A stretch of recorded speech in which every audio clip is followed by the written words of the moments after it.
शामिल करेंगे ओकाड़ा से, जहां पर इश्क की दास्तान मौत में बदल गई। नौजवान लड़के और लड़की ने जहरीली गोलियां खा के अपनी जिंदगी का खात्मा कर दिया।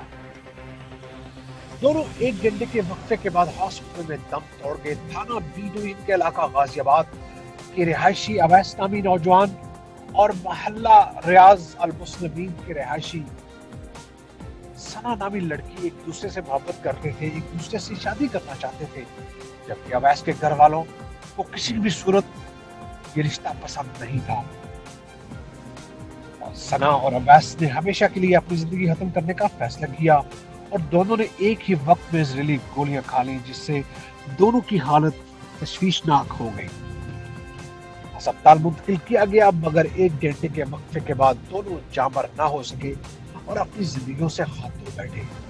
दोनों की लाशों को पुलिस की निगरानी में पोस्टमार्टम के लिए डेड हाउस मुंतकिल कर दिया गया।